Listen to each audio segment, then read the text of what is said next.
पावसाचे दिवस आहेत आणि आमच्या इकडे असं प्रॉब्लेम आहे की लाईट गेली की 3-3, 4-4 दिवस येत नाही.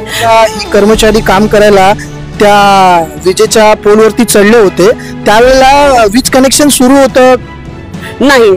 जर वीज कनेक्शन त्यावेळी चालू असतं तर तो तेव्हाच पडला असता. नाही त्या ठिकाणी ही झालेली ही दुसरी घटना आहे. कारण की गेल्या 2022 साली जेव्हा तोक्ते वादळ झालेलं तेव्हा आम्ही अमरावतीवरून टीम मागवली होती. ज्योती मॅडमने सांगितलं 4 ते 6 वाजेपर्यंत लाईन बंद होती, पण ती कोणीतरी लाईन चालू केली. याच्यावर साहेबांनी लक्ष द्यायला हवं आहे. म्हणजे अचानक ही लाईन सुरू झाली, अचानक चालू झालेलं आहे. आणि जर कर्मचारी तिकडे काम करतात मेन वायरीवर, जर अचानक लाईट चालू होते तर साहेबांचं लक्ष कुठे आहे? टॉप 10 महाराष्ट्र न्यूज चॅनल मधून मी दीपक कोटेकर. यावेळेला मी उपस्थित आहे विरारच्या नगरपालिका रुग्णालयामध्ये. MSEBच्या 4 कर्मचाऱ्यांना विजेचा करंट लागलेला आहे आणि त्यात जयेश घरत नावाचा एका कर्मचाऱ्याचा जीव गेलेला आहे. जाणून घेऊया नेमकी घटना काय घडलेली आहे. ताई, ही घटना कुठे, कधी आणि कशी घडली? कालपासूनच सगळीकडे अनाऊन्स होत होतं की आपलं उद्या ट्री कटिंग घेणार आहे. कारण की पावसाचे दिवस आहेत आणि आमच्या इकडे असं प्रॉब्लेम आहे की लाईट गेली की 3-3, 4-4 दिवस येत नाही. म्हणून पूर्णपणे सगळ्यांना सूचना दिलेली होती की 10 पासून ते संध्याकाळी 6 पर्यंत ट्री कटिंग चालू आहे आणि त्यामुळे कोणीही आपलं जे पण असेल तर सगळी विजेची जी कामं आहेत ती अगोदर करून घ्या असं सांगितलं होतं महावितरणाने. पण आता हे ज्या वेळेला ही कर्मचारी काम करायला त्या विजेच्या पोलवरती चढले होते, त्यावेळेला वीज कनेक्शन सुरू होतं नाही. जर वीज कनेक्शन त्यावेळी चालू असतं तर तो तेव्हाच पडला असता. म्हणजे चौघीच्या चौघे वरती चढले नसते.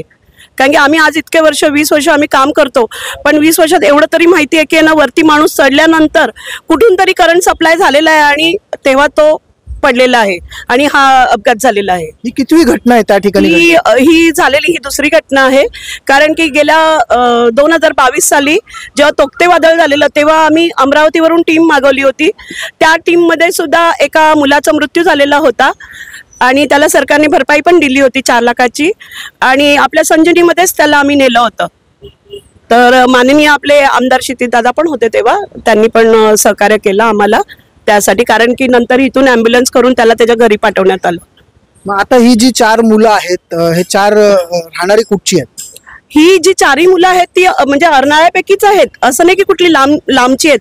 आत्ताच लागलेला जो मुलगा आहे जयेश करून, तो आत्ताच लागला होता आणि तो चांगला क्रिकेटर पण आहे ॲज आणि क्रिकेटर त्याच्यामुळे त्याला ही महावितरणाची पण आवड होती आणि तो आता रुजू झाला होता तिथे. आपण जर पाहिलं तर यामध्ये एका तरुणाचा जीव गेलेला आहे. तुम्हाला कधी कळली ही घटना? मला सकाळी 9:30 वाजता. तुमचा मित्र होता का जयेश? हो, जोडीला तसं एक क्रिकेटपटू होता, चांगला मित्र होता.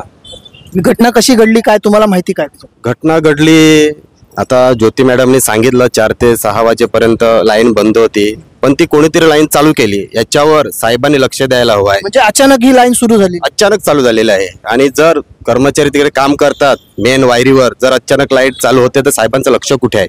तिकडे तुम्ही फ्यूज काढता, लाईन बंद करता, तिकडे तुमचा कंपल्सरी एक माणूस हवा आहे तिकडे. खरं आहे, जर ती माणसं विजेचं काम करत होते, रिपेरिंग करत होते, तर वीज कनेक्शन अचानकपणे कोणी सुरू केला, हा आता प्रश्नचिन्ह उठलेला आहे. MSEBचा जो हलगर्जीपणा आहे तो समोर आलेला आहे. यात आता एका जयेश घरत या नावाच्या तरुणाचा MSEBच्या विजेच्या झटक्याने मृत्यू झालेला. Top 10 Maharashtra news, Vasai Virar.